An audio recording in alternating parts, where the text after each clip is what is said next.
Bună ziua, dragi prieteni, și bun venit acest nou video. Sunt Andrei Raptor și sunt împreună cu Edi TNT pentru a discuta acest creepypasta. Acest youtuber, nu pot să dau numele, chiar dacă îl vedeți dumneavoastră e mai bine. Are niște povești, vreau să spun, prea frumoase și creepy. Așadar vom începe. Vine mai încoacă, nu se Am aude. cunoscut-o la un moment dat, dar am plecat lângă ea când pentru a fi capabil să-mi amintesc. Mi-a plăcut familia care m-a adoptat totuși. Ei au fost atât de buni cu mine, m-au hrănit, am crescut într-o casă caldă și confortabilă și puteam sta până târziu.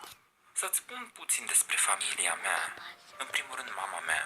Nu i-am spus niciodată mama sau ceva de genul ăsta. O strigam după primul ei nume, Elena. Ea nu se supăra. Am strigat-o de atâtea ori încât nu cred că a observat. Oricum, ea era o femeie foarte bună.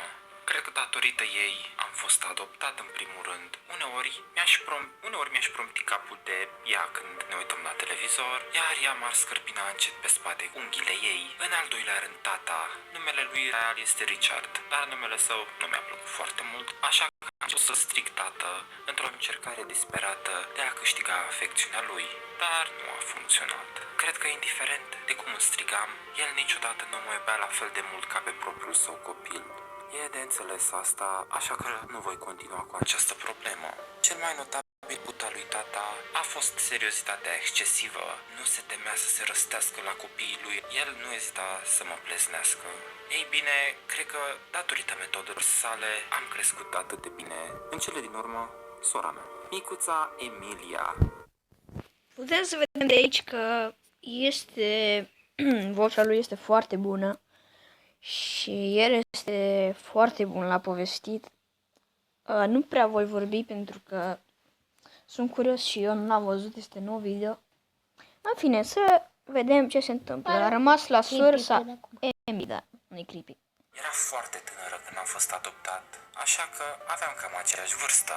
Dar ea era puțin mai mare, parcă. Mi-a plăcut să mă gândesc la ea ca fiind sora mai mică, totuși. Ne înțelegea atât de bine. Ea stătea mereu până noaptea târziu cu mine și doar vorbeam. Ei bine, ea vorbea majoritatea timpului. Eu o ascultam, pentru că o iubeam. Pentru că nu aveam destule dormitoare și nu voiam să dorm de zi, când eram mic, aveam un pătuț lângă patul ei. Acesta era locul unde dormeam de aici atunci. începe. Cu toate că era rece, mă bucuram să fiu cu ea și m-am simțit întotdeauna destul de protector cu surioara mea. Totul s-a schimbat într-o seară de miercuri oribilă. Exact, de aici începe totul. Ascultați. Am acasă dormind când micuța Emilia a deschis ușa din față. Sunetul ușii deschise m-a trezit și m-am dus spre hol, în camera de zi cu zi. Atunci mi-am amintit că era miercuri. N-am fost niciodată bun să țin evidența zilelor. De fapt, mai bine spun că percepția mea a timpului era oribilă. Dar cu toate astea am știut că era miercuri pentru că Emilia tocmai venise de la biserică. Ea a intrat prin ușa din față, m-a îmbrățișat. Iar apoi a urmat tata și Elena. Ai tras un pui de somn? Mă tachina Elena în timp ce îmi ciufulea părul. M-am smucit și m-am întors într-o parte încercând să răspund la tachinarea ei. Nu te întoarce la mama ta așa, a spus tatăl meu cu autoritate, el trântind ușa în spatele lui. Eu glumeam. Nu cred că nu am simțit că m-a lovit. Emilia a mers apoi în camera noastră și am urmat-o. Ea a început să-mi spună despre ziua ei. Știți, chestii de adolescentă. Am ascultat încât ea să se simtă bine. După rezumatul ei, ea a sugerat să ne uităm la televizor.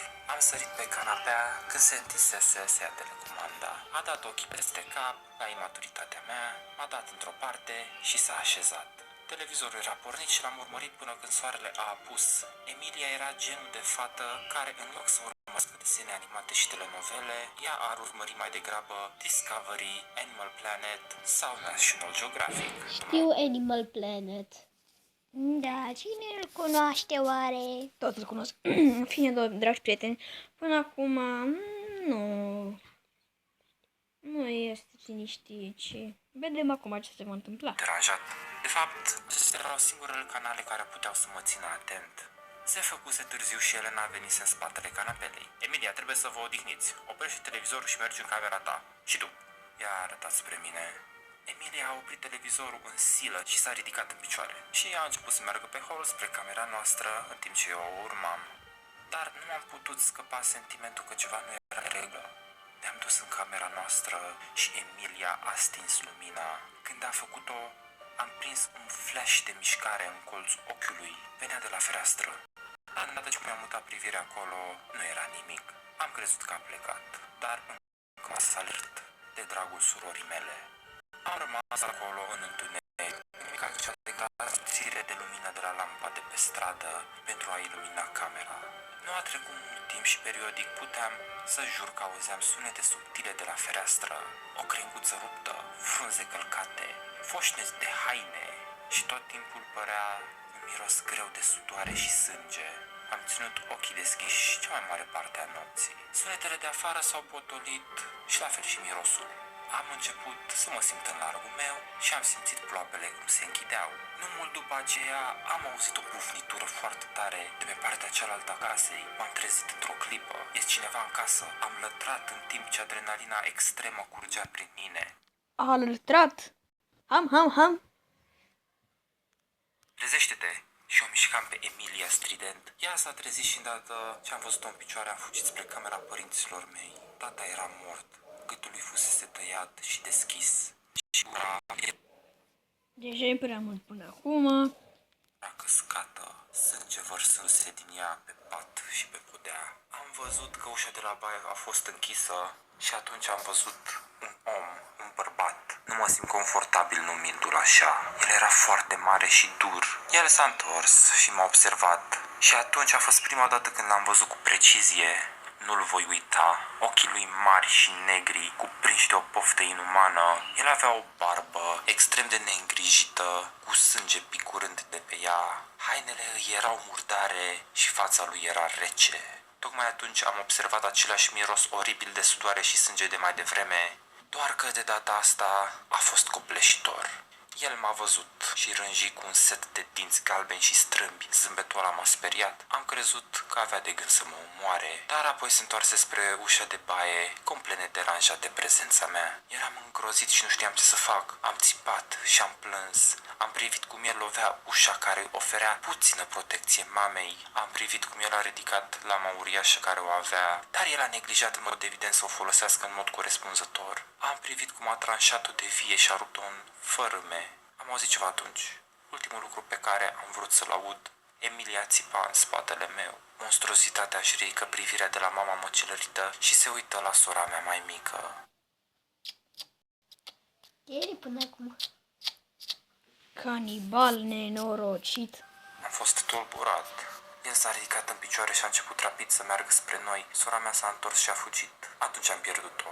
Bărbatul m-a evitat și a mers direct spre ea. De ce era ea încă în casă? Dacă nu ar fi evaluat situația și ar fi fugit, ar fi fost ok? Se pare că era cum era moartă, mai mult ca sigur. Am alergat după amândoi. Mă așteptam ca omul să o omoare la cum a făcut cu restul familiei mele, dar m-am înșelat amarnic. El a apucat-o de braț și a atârât-o prin casă. Făceam cât puteam de mult zgomot, sperând și rugându-mă că cineva ar veni în ajutorul meu. El nu trebuia să o ia. Nu. În timp ce a trecut pe lângă, m-am sprijinit de zid și am scâncit în teroare. De ce? El nu a răspuns. Și a pus pe capul meu în celălalt braț. A fost un băiat. El a dat un alt zâmbet inuman și un râs nefiresc de rece. Am urmărit până la ușă în față. A pus-o afară și a trântit ușa în spatele lui. Eu sunt acum însă cu părinții mei adoptivi mutilați. Am frisoane când încep spaimă. El e cu ea acolo, făcându-i cine știe ce, iar eu nu pot face nimic. Dacă aș putea, dar nu pot. I-aș urmări până la capătul pământului, dar nu pot. Stau aici și mă uit la ușa din față, mă uit în jos la labele mele și îmi doresc să fi putut să deschid uși. Am înțeles. Bine. Nu, ești prea mic ca să înțelegi. Oh, foarte frumos acest video. Vreau să vă spun că nu e chiar scary, dar totuși vreau să vă spun că le are cu inventatul poveștilor. Nu știu cum face, dar Asta cred că sunt mituri urbane. Nu știu dacă sunt mituri, măi, sunt inventate de el. Așa, dragi prieteni, vreau să vă spun că pentru astăzi putem conclude acest prim video. Vom mai face mai târziu un alt video. La revedere!